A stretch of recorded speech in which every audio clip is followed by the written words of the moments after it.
Hello दोस्तों, क्या आप लोग पैरानॉर्मल एक्टिविटीज़ पर विश्वास करते हैं? आज हम आप सबको एक ऐसी सच्ची घटना सुनाने जा रहे हैं जो आपके रोंगटे खड़े कर देगा। यह घटना 10 साल पुरानी है। यह घटना मेरी सहेली तृप्ति के साथ घट चुकी है। ये कहानी ज्वालापुर उत्तराखंड के एक वीरान रेलवे स्टेशन की है। यह बात उस समय की है जब मैं अपनी सहेली तृप्ति के साथ हॉस्टल में रहा करती थी। हम दोनों हॉस्टल के एक ही रूम में रहा करते थे और एक ही साथ पढ़ते थे।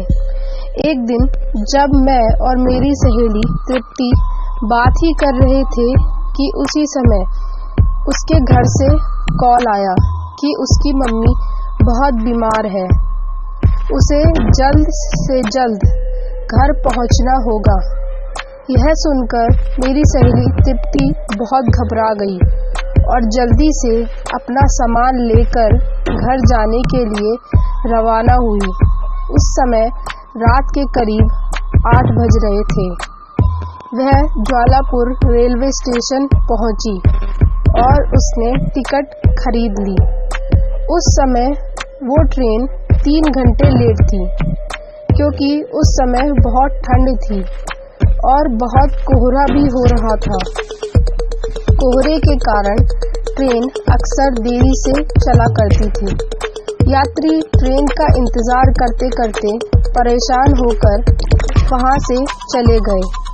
वह रेलवे स्टेशन बिल्कुल खाली हो चुका था। वहां पर मेरी सहेली तृप्ति के अलावा कोई नहीं था।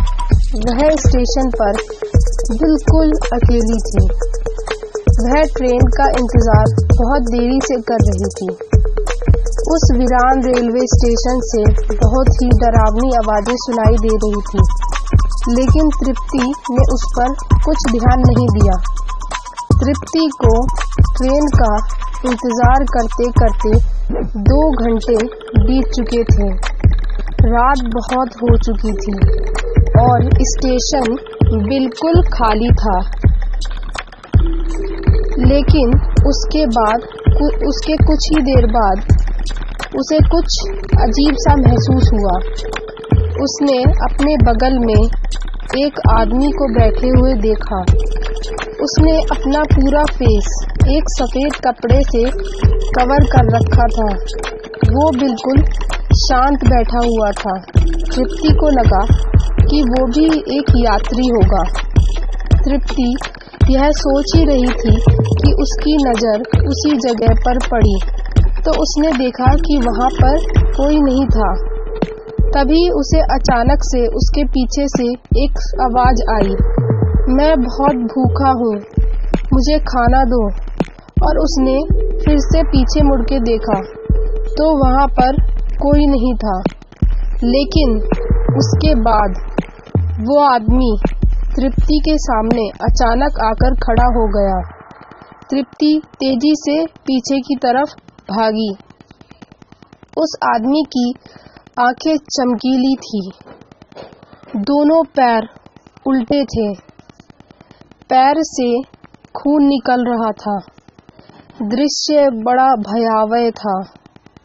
उसका शरीर कांप रहा था।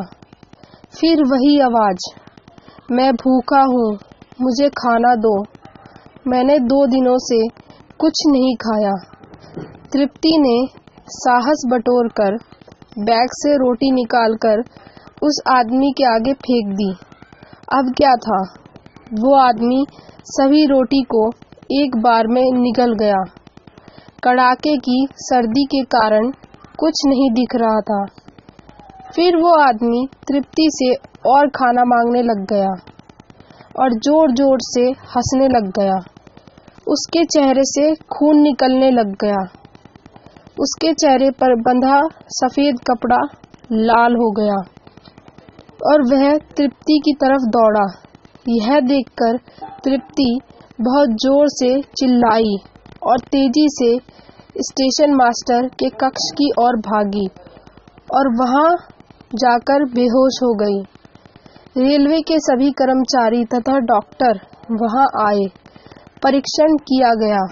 वह 1 घंटे बाद होश में आई और कुछ बोल रही थी कि वह आदमी मेरे सामने खड़ा है और रोटी मांग रहा है।